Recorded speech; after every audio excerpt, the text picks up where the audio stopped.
So in this video, we will explore one more AWS service called as Amazon DynamoDB. Amazon DynamoDB is a fast and flexible non-SQL database service provided by the AWS. It has minimum latency and it assumes that or one more thing, which is that it is serverless, so we do not have to manage the server like we or server configuration like we do in case of RDS, the relational databases.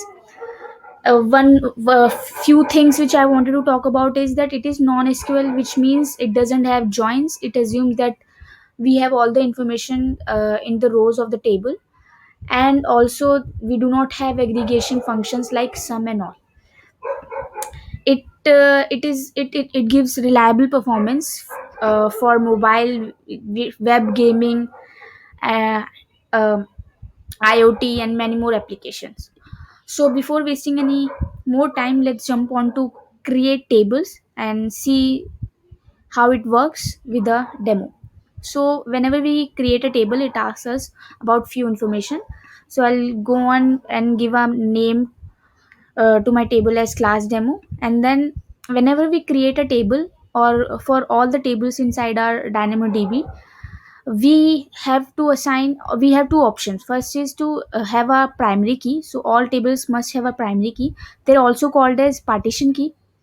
uh, so for defining primary key, we have two options in DynamoDB. First is a partition key. Partition key is a non-unique key, non sorry unique key with non-null value. Then we have another option called as partition key plus sort key. This is useful when we have, or when we know that our table is going to have uniquely identify rows based on the combination of two fields or columns. Then in that case, we have this option of defining a primary key. So first demo, I'll go with defining using this partition key only. So I'll go on and create the table. So before creating the table, uh, it asks us about the read read capacity unit and write capacity unit. So whenever we are going to create DynamoDB, we have to specify the number of read capacity units we intend to you have, or use for a table, and similarly for write capacity unit. So read capacity unit and write capacity unit, I'll be talking about it in depth after creating the table. Before creating, I'll go on and give it as 2 and 2, because under the free tier limit, we have a limit of having 10 read capacity unit, 10 combined read and write capacity units. Also, we have one more option. If we are unsure of how much read capacity unit we want, we can make use of this auto scaling group, which where we can define if we have 70% utilization, it automatically assigns read and write capacity units. So I'll not go with this option. I'll go with having 2 and 2 read and write capacity unit respectively. I'll keep everything as a default. One more thing we have, and the encryptions option available. First is in flight encryption. Then we have other option, as in we can make use of KMS key, and we can make use of customer managed key as well for encryption. I'll go with no encryption for now, and I'll create the table. Let's wait for 10 seconds, and done. So the table is created. So I'll go on and create items, or I say rows, for my demo table. So how can we do that? We have to click on this button and then click on this button to create item. So I'll here I can add rows to my table. So mm, I'll go on. So standard ID 1, append new column, name Zach, gender male,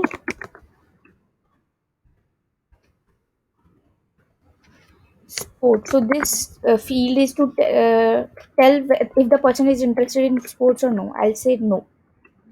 I'll add another item. To name body, gender female, sports yes. I'll create one more. Three, name Kara, string gender female, string sports. I'll keep it as empty.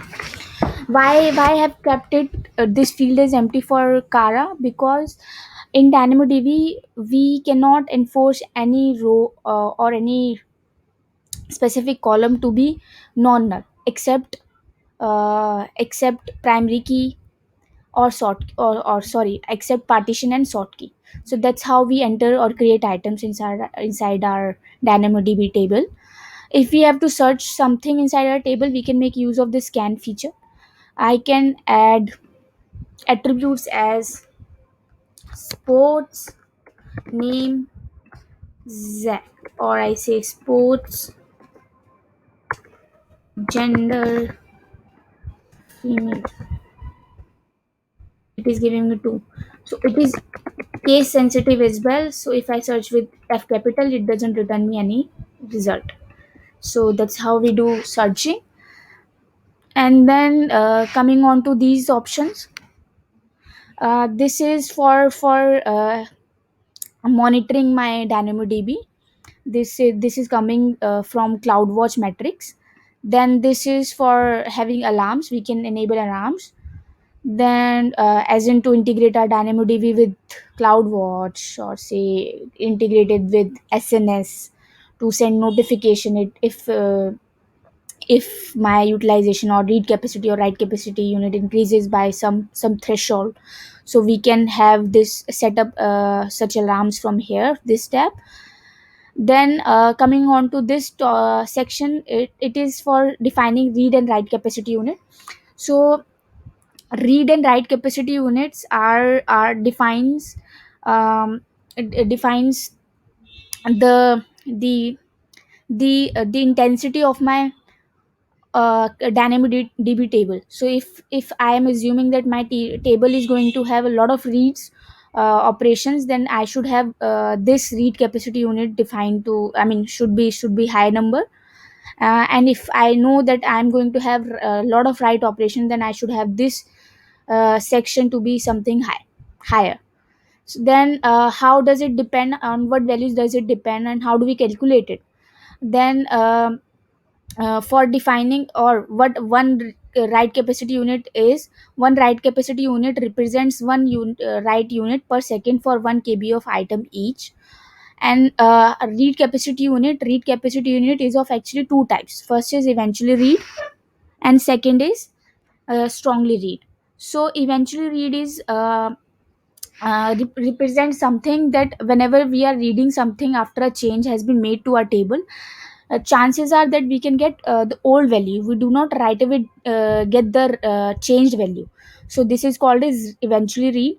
This is less expensive than the strongly read. Strongly read represents the read which is correct. So if we have made any change to our DynamoDB table row, and if we make a read operation, then through strongly read, we it ensures that we must get the changed value, the latest modified value. So that is called as strongly read. It is obviously expensive.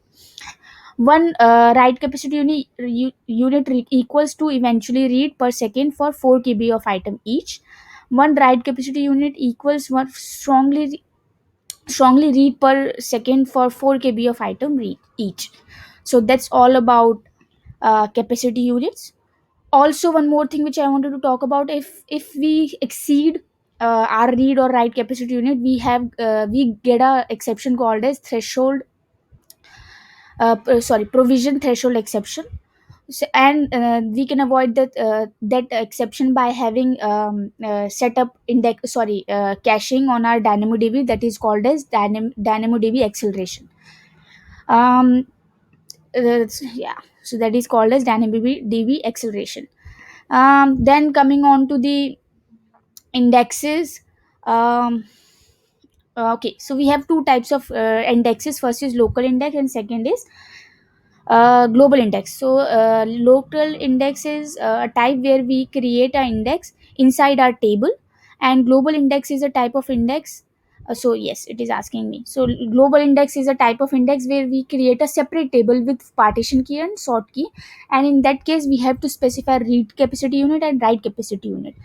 Also, if we have a threshold provision error, or if we exceed write or read capacity unit in case of the main table, then it is going to impact on my local index, local secondary index as well.